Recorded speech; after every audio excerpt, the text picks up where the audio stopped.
Out in northeast Washington. And he was from Indiana, and he had a wonderful game of tennis. And so that's in the 20s, and I've known him all of these years. And I knew his lovely wife even earlier, and his son condescended, though he'd been to Harvard, he condescended to sit in my class on American fiction. And I learned a great deal from him, Todd. I wish you'd tell Charles that. Thank you. I have to tell Charles that because he's that big in the law, and 15th of April is coming up, and I need good legal advice. But seriously, my experience with the theater goes back to what were not the Howard Players, but the Howard Dramatic Group. In about 1911, Benjamin Brawley directed Shakespeare's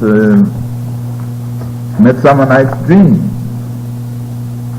And in it, my sister Edna was one of the members of Titania's group. And there was a character there, I may be wrong right here, Dr. Cruz, a character named Bottom, wasn't there? Well, Bottom wanted to be everything in the play, and that was me. I wanted to be on the panel this morning about the oldest, the geriatric panel about the oldest inhabitants, and I wanted to be on the tennis panel, and I want to be on the religious panel, and I'm going to be on the music panel. Me and Todd going to sing this duet. He's going to do Paul, I'm going to do Beth. Summertime. Well, I loved the drama. When I was in Nissan, my mother took me to see in the old Belasco Theater, took me to see Rip Van Winkle. And I still am fascinated by that cat sleeping 20 years. I loved it.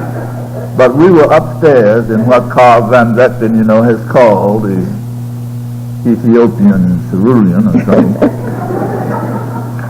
And, but we did see that. From then on, no Belasco, no National. But I studied drama, of course, in the high school play. I was a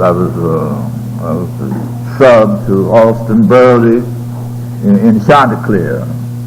He was Chanticleer, my girlfriend was the hen. I was the Chanticleer the rooster, my girlfriend was the hen, which I resented a great deal, but he was the better actor. That is, they thought that. In college, of course, studied drama, but didn't see any drama. Of course, I did see the Howard Theater, and I'm going to close with that, because my dramatic education got a great lift from the Howard Theater, but that's another story. At Howard University, even before 21, in Montgomery Gregory, 1919, Montgomery Gregory started. Before that, Ernest Everett Just had directed plays. Benjamin Brawley directed the Midsummer Night's Dream. Montgomery Gregory directed the Shakespearean plays. And then in the 19, we have this great interest in folk drama as well as world drama. And in the 20s, we get this flourishing with Dr. Locke and Montgomery Gregory, the flourishing of the Howard Players. Now, I was not here. I was either away in college or teaching in the South. I went to Virginia Seminary, and I directed drama down there, as well as coaching, debating, and being the state assistant coach on the football team. I had a lot of time on my hands. Taught 18 hours. And I directed down there, and I did an Emperor Jones, and Bumble Brown, the fine football player. Bumble Brown was the emperor, and we did an Emperor Jones, and I wanted to bring it to Howard, but Montgomery Gregory was not too sure about me. Then I went to Lincoln, and I directed plays at Lincoln, directed Eugene O'Neill's Isle, which I also did at Howard. And, at Fisk, I didn't direct drama, but came to Howard. And at Howard, I directed drama. I helped Alpheus Sutton with debating. I fooled around with the athletics. I was doing everything besides teaching a full load. And we had no drama department. English teachers directed drama. John Lavelle for a while. A lady named Mrs. Dudley who taught speech. And they gave me the job to do, and for several years I directed drama, and I directed people who are now very important in American Washington life. Judge Jimmy Washington was a very fine actor. He was a ham. But the day of the play, he got hold of it. Jimmy was Frank Reeves, who was a very important person in the law. Frank Reeves was a fine comic actor. Beanie Butcher was an actor. We did some of Beanie's plays that he wrote really under me. Beanie Butcher was a student of mine. He was a very fine actor. Now he's professor of drama down at Spelman, and I just got a newspaper account that he's doing Lost in the Stars. Yes, and nice. And Beanie did two plays in folk speech, one called The Seer, and Frank Reeves was in there. But we did, as Anne has pointed out, we did the scope, we did the range, we did the gamut. For instance, we did Hedda Gabler, and the girl in Hedda Gabler, she was really a Hedda. But the big shot opposed to her, he had been in the Green Pastures, and he wanted to direct. And if I said enter, he said exit. Well, I was in those days bodacious, and it became what I said it was. He'd say stage left, and I would say stage left. He said stage right, and I tell him, you exit out of here, But we got along finally. He had the techniques of the Green Pastures, and I didn't. Well, I went to all the plays I could see in New York City. I saw The Emperor Jones in New York City with both Gilpin and Rosen. I saw that monstrosity that Eugene O'Neill wrote called All God's Children Got Wings, one of the most terrible plays, a rotten play. Not by a rotten man, but a rotten play. Just didn't understand. I was very concerned about a drama from the inside. I did a book with Dr. Locke. Dr. Locke had the bronze booklets, and I did a book on Negro poetry and drama. So I stated things that I thought about the stereotyping in drama, but this book came out in the 37. Now, there were a whole lot of plays that I saw that are not well known, and one of the reasons is that they were too forthright and too honest, and one of them was a play, They Shall Not Die, by a man named Millen, and another play, of course, Stevedore, by Peters and Sklar, left-wing play. But they were saying things that had not been said in the Green Pastures for all of the excellence of Mr. Harrison. And my father knew him way back when he was acting in churches. Richard Harrison was a great actor and a fine man, but the Green Pastures could not pull out his finest qualities. He could never do poorly in a play, but the Green Pastures, of course, was what Sidney Hooker said, the kind of thing the white audiences will take, but they will not take what is called the power side of the Negro. And the power side of the Negro, of course, was not really being revealed. What you have is a very childlike thing. They said this is the interpretation of the folk religion, which, of course, is a tale. It is Mark Connolly's version of what Roy Bradford said was the religion of folk Negroes, which is a folk lie. I mean, Roy Bradford. Roy Bradford he had a good ear, he had a great sense of humor. But when Old Man Chillin came out, I loved the tall tales, and I took it to my friends in Coolwell, Virginia, and started reading it. And when I started reading about God making heaven and so forth, Mrs. Bibby said, put that book up. Lightning's going to strike this house if you read any more of the book. Because it was a burlesque. Now, Mark Connolly was shrewd enough to cut out the most blatant part. But by and large, the Green Pastures is not any picture of folk religion, the anthropomorphic God of my people will not smoke any cigar, will not wear a fedora hat. Some of the best things, of course, in the green pastures would be where when Noah gets on the ark, and he tells, because Noah had a weakness, the Lord had him have one jug of liquor on the ark. But Noah said, look, Lord, if I have two jugs, you put one on this side and the other, and then the ark will not be teetering. And God said, no. He said, but Lord, you haven't thought about it. I'm an old ark man. Now look, you put one keg of liquor over here and one, God said, one keg. Lord, look, listen now, just listen to reading, Lord. Bang, bang, bang comes the lightning. Bang, bang, bang the thunder. And then Noah says, one keg. Well, it was that kind of thing that I saw, but I'm taking too much time on nonsense. Now I want to get to Todd Duncan's beautiful story of what he did about Porgy and Bess.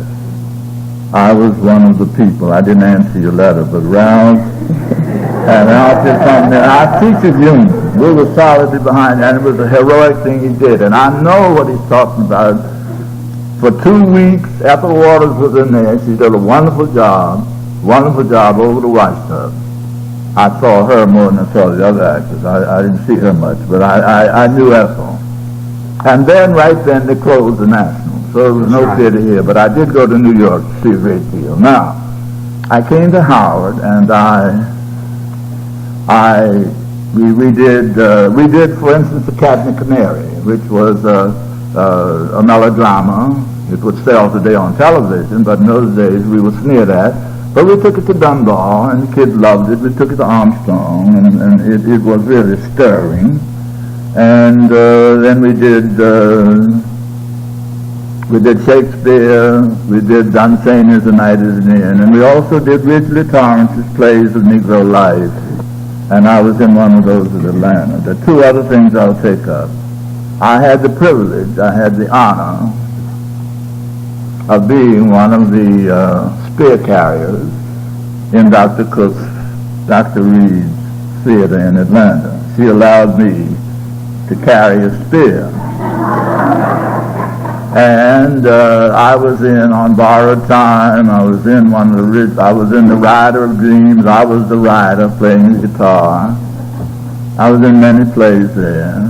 I was also in Lady Windermere's Sang. In a very bad full dress suit, I was the butler with a white, I didn't know why in the world a butler would have a white tie. I don't think she had a setting light, but then I was the butler. And I had to announce to people. But I wasn't going to learn those lines. They asked the McRoss down, he didn't learn lines. He went to Yale, got an MA in drama and didn't learn lines. Why should I learn lines? So I had to announce people, but I wrote them on a card and set them right there on the side of the flat. And I would come in and, I would say Lady Windermere, Lady Dormere, Lady something, all them ladies and lords. And so somebody stole my card. And Billy Jeter comes in, and I said, what's your name? She said, Sterling, are you drunk? I'm Billy Jeter. I said, I don't know, what is your name in the play? They were ruining me. I was down there with Beanie Butcher, Owen Dodson, Mac Ross, Anne Cook. That was the terrible five. We were something. One last thing about that, I was in The Rider of Dreams, and there was a line in there in which they say, you ain't no temperance man either, is you, Madison? I was Madison. Washington told liquor, but Atlanta didn't. That's one of the backwardness of the South. I used to carry down a trunk with little scotch in there and things like that to help people like Dr. Tillman and so forth. So, also, I used to sip it in order to show that it was good. So, they had what was called a plus bottom road at Spelman. And that was where the big shots, the presidents and Florence Reed, the president, and John Hope, they had to have pads on the seat, pillows on the seat. But they didn't come till the last night. So on the second night, on Wednesday night, Tit Tillman, Ph.D. from Wisconsin, an authority on Beowulf, Tit Tillman and Chivers and everybody was sitting down in plush row, and they knew about the play. And when the line came up, and you ain't no temperance man either, is you, Madison? They went kya, kya, kya, kya, kya, and I had to turn and go upstage, and they nearly ruined man's play. I have 1 minute. I was in the Finian's Rainbow, and Yip Harburg, a wonderful liberal playwright who died recently, Yip Harburg came to see it, and he said it was the best performance of Finian's Rainbow. That he may have been overly hospitable, but I have his book with his name in it saying it. He died recently, and we did a wonderful performance. And Dr. Mordecai Johnson was there, and we filled the house. And my last anecdote is about Todd Duncan. He came to my poetry reading at Howard University and used the language of the theater that only us spear carriers can. He said, "What was it? What do you do when you hog the stage?" He said something about me, at any rate, that I had stolen the spotlight or something in there. I sure did. I appreciated that very much. And he did.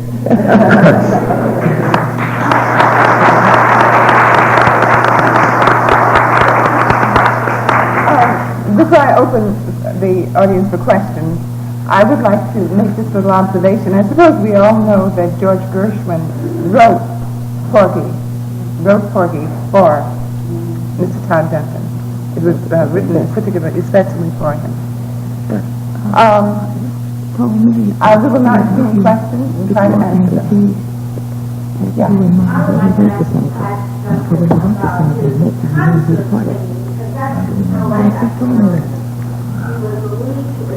Several concerts that Dean Warner Lawson from Howard held at Constitution Hall and other places.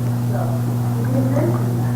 Well, I didn't want to mention it because it was not subject matter, and I think when you talk about yourself, it can get so boring so quickly, but I'll just tell you quickly since you asked. I think our count, Mrs. Duncan has the count in my books. I've sung over 2,000 concerts. I've sung in over 850 towns in America. I've sung in 51 countries. And it was 29 years. I sang tours for 29 years. Many years I never had any summertime. For 8 or 10 years I was in Europe from September till January, and January to May I was concertizing in America, and then from May back up through August I was either in New Zealand, Australia, or in South America. I did so for 6 years. I just wore an overcoat all the time. I was in. So that was my concert work. Really took most of my time. But people seem to know me for. I'm kind of getting like Rachmaninoff was. He got so that he hated the prelude C-sharp minor. Well, and I hope I don't sound arrogant, but I have done something else besides Porgy and Bess. And so I'm glad you asked. Thank you. Another question? Yes. Yes. I thought it was a question or comment just listening to you talk. This is Howard the effective change in society, what qualities and what and how something is priority in the community. And interesting critical things they exclude art, when in reality art is how it comes from and affects change in people. This is the commendable anti-art or anything, and this is very, very encouraging.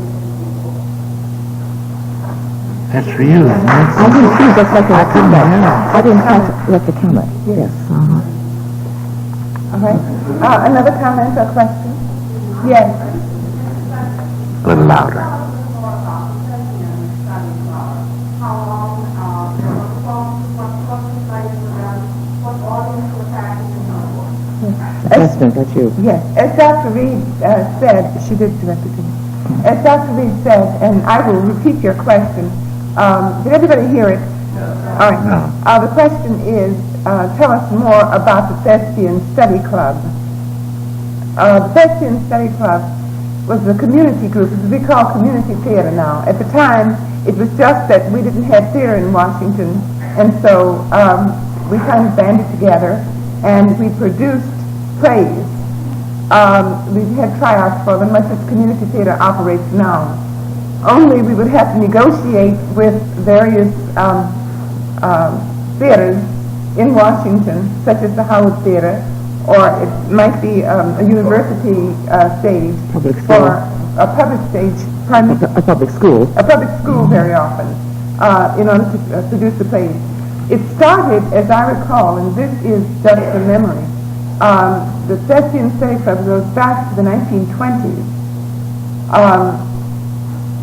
It lasted all the way through until the theater opened its doors up in the 1940s?